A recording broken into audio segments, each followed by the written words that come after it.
Jeans pant T షర్ట్లు ఎంత అందంగా ఉందో. నేను కూడా వేసుకోగలిగితే బాగుండేది. ఏం చేస్తాం. అయినా నేను వేసుకోలేకపోతే ఏమైంది. తననే నలుగురిలో చెడ్డదాన్ని చేసేద్దాం. సంస్కారం లేదు, పొగరెక్కువ, సోకులెక్కువ అని.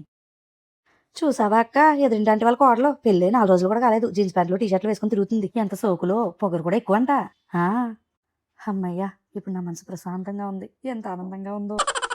ఏంటక్క అంత ఆనందంగా ఉన్నావు? ఈరోజు వాకింగ్ కూడా రాలేదు, ఏమైంది? ఏం లేదు, మా ఆయనకి బెంగళూరులో జాబ్ వచ్చింది, జీతం ఎక్కువ, క్వార్టర్స్ కూడా ఇస్తారంట, అందుకే సంతోషంగా ఉంది. ఇలా ఆయనకి బెంగళూరులో జాబ్ వచ్చిందా? అది కూడా ఎక్కువ జీతానికి. మా ఆయన ఉన్నాడు, వేరే జాబ్ చూసుకుని ఎక్కడికైనా వెళ్దామంటే వెండవు. ఇక్కడ జీతం తక్కువ, చాకరీ ఎక్కువ. అయినా నేనెందుకు బాధపడ్డాం, వీళ్ళ ఆనందాన్ని చెడగొట్టేస్తే పోలా. మా ఆయనకి ఊరన్నా వాళ్ళ అమ్మ నాన్న అన్నా చాలా ఇష్టం. అందుకే ఎక్కడెక్కడో పెద్ద పెద్ద ఉద్యోగాలు వచ్చినా వద్దనుకుని ఇక్కడే చిన్న ఉద్యోగం చేసుకుంటూ ఉండిపోయాడు. వాళ్ళకే వయసు అయిపోతుంది కదా, మేము కాకపోతే ఇంకెవరుంటారు. అందుకే నేను కూడా ఆయన ఎప్పుడు బలవంత పెట్టలేదు. అందరూ మీలాగే వదిలి వెళ్ళిపోలేరు కదా. అమ్మయ్యా, వీళ్ళని కూడా డిమోటివేట్ చేసేసా. ఏంటి, నీ వాడికి స్పోర్ట్స్లో 4 ప్రైజ్లు వచ్చినాయా? అమ్మో, దీని ఆనందాన్ని తట్టుకోలేకపోతున్నాగా. ఎలా అయినా చెడగొట్టేయాలి. స్పోర్ట్స్ ఏముందక్క, చదువు ముఖ్యం. మా వాడు చూడండి ఎంత బాగా చదువుతాడో. ఈ ఇయర్ ఫస్ట్ రావడానికి తెగ కష్టపడి చదువుతున్నాడు అనుకో.